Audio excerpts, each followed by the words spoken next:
Bismillahirrahmanirrahim. Assalamu alaikum, dear learners. Welcome to English Grade 7. My dear learners, I'm your instructor, Zia Hamid. I hope that you're doing well. Students, today we are going to begin our chapter number 10 in the book, and this is called A Plastic Ocean. It's a poem, and we are going to talk about all the different SLOs that we will cover in this series of lectures of Unit 10. This is an introductory video where I'll introduce you with the different SLOs. First, let us talk about the theme and the sub-theme of this unit. So the theme over here is participatory citizenship.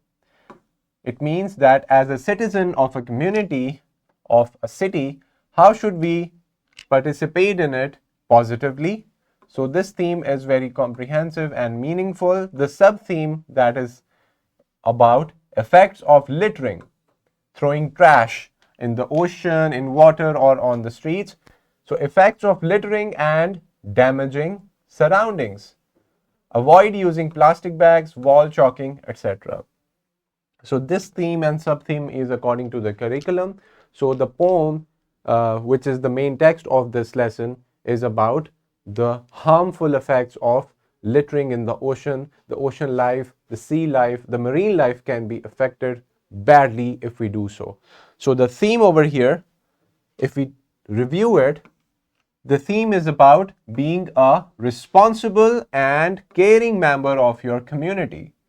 It is about doing things to make your neighborhood, your surrounding, your city and country a better place. And we can do so by following the rules. And one important thing is that we should keep our surrounding, our environment clean. So we as an individual, as a citizen, as a good citizen of any city, any country, we should actually not throw trash all over. Rather, we should follow a protocol, a correct way to dispose of that litter. So this poem over here is a poem that we are supposed to read in our reading comprehension. This poem is called A Plastic Ocean by Alex Hewer, and if you read it, then you will understand how it is resonating with the theme and the sub-theme, followed by glossary and comprehension questions. But today we are just going to review the SLOs. I hope that now you are going to read the poem and understand it better. Because, my dear learners, poetry is a very powerful form of conveying a message. That's why we have chosen and decided to add a poem for you to understand the theme better. So lecture number 1 will be on the grammar competency. In our lecture number 1, we are following the SLO, the student's learning outcome, which says recognize the form, various functions, and use of all forms of perfect tense. And in that, we are going to focus on past, present, future. But in this lesson, in lecture number 1, we are going to talk about past perfect tense and present perfect tense. And the future one will be covered later on in any other chapter. So, we know that there are 3 different tenses, 3 different times: present, past, and future. And in these 3, we have simple, perfect, continuous, and perfect continuous tenses. We are going to talk about perfect tenses in both present and in the past.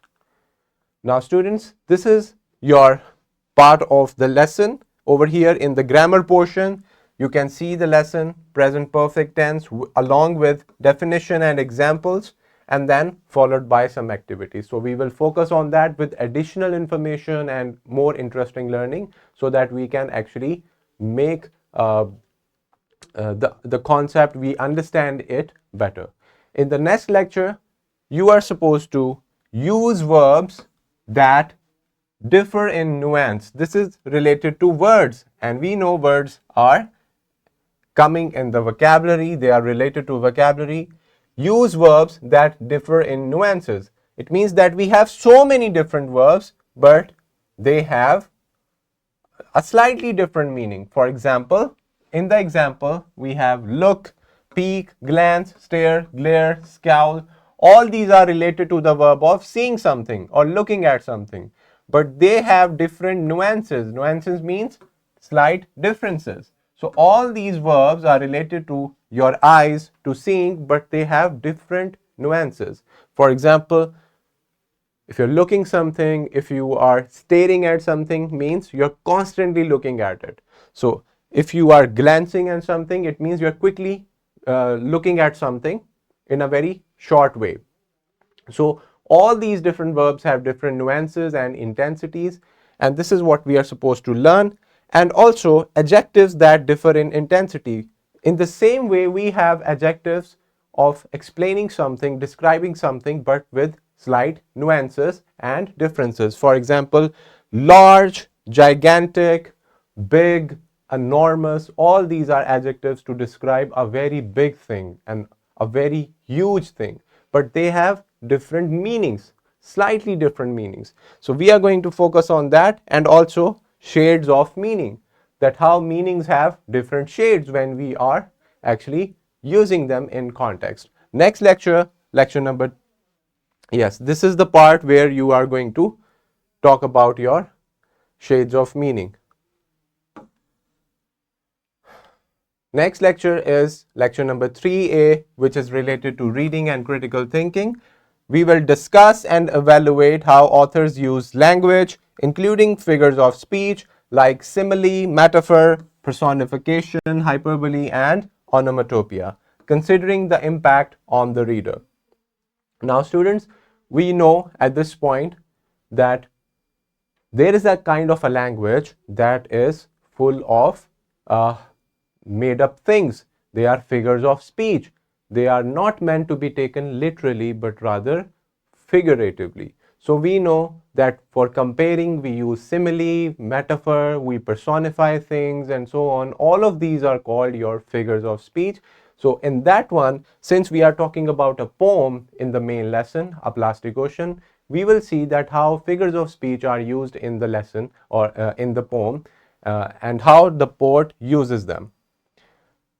Yes, we are going to see the rhyme scheme, how it is made, how there are different figures of speech mentioned, and how we can identify them. Next one is talking about identifying different points of view. This is our lecture 3B. Now we will see that in which point of view the poem is written. Either it's written in first person, third person narrative. Then the attached SLO with it is determine an author's point of view. What is the author's point of view or purpose in a text, and explain how it is conveyed in the text. And thirdly, explain how an author develops the point of view of the narrator or speaker in a text. So overall, we are going to talk about the POV, or the point of view. So we know that we have pronouns in first person, second person, and in third person. Now when we are reading something, any poem or anything, we need to see that why the author wrote this and what is the point of view that the author or the writer is using. So this will be our lecture number 3B, and for lecture 3C again we are talking about reading and critical thinking competency. Number 1 is interpret and integrate information from a variety of sources. For example, instead of a text, we can get and collect our information from picture cues, timelines, storyboards, different kinds of graphic organizers, maps, charts, etc. So this will be a very fun and interesting and visually appealing lecture. Next one is explain whether predictions about the content of a text are acceptable or should be modified, and why. We will also talk about this, that when we are reading something, what are we making? We are making future guesses. We are making predictions. How do we do that? Or should we halfway through change it till we reach the end? That's a very interesting question that we will follow. Next one, we have our lecture 4A of oral communication. And for that purpose, our SLO says that we have to engage effectively in a range of collaborative discussions. We have to collectively, as a class, as fellows, we can discuss one-on-one, in groups, and teacher-led. Your teacher, your coordinator or instructor will lead the conversation or the discussion with you with diverse partners on grade level topics, texts, and issues. building on others' ideas and expressing their own clearly. So this is a very interesting oral communication activity. This SLO talks about developing your discussion skills. Number one, we have the following instructions in the SLO. Follow rules for discussions, set specific goals and deadlines, and define individual roles as needed. Then, come to discussions prepared, having read or studied required material, explicitly drawn on that preparation by referring to evidence on the topic, text, or issues to probe and reflect on ideas under discussion. So these are the basic instructions so that how we should conduct our discussions in the class. So my dear learners, before the oral communication class, you must be really prepared and be confident in order to attend the class and participate in it. Lecture number 4A, this is the part from the text, and this is a prompt that we are going to talk about. And the last lecture is about writing and writing a poem narrating an event. We will learn that how we can write a poem in order to tell about something, tell about an event. And lastly, write informative or explanatory text to examine a topic and convey ideas and information. How can we write something? Write any text that is conveying information or explaining something. That's all about, that's all the SLOs that we have over here, dear learners. Now, I would request you to be prepared for the writing prompt, the writing competency as well. It is very much important that you have your notebooks and pens ready for the lecture. I'll see you with the very first lecture. See you on the other side. Till then, take care of yourselves and Allah Hafiz.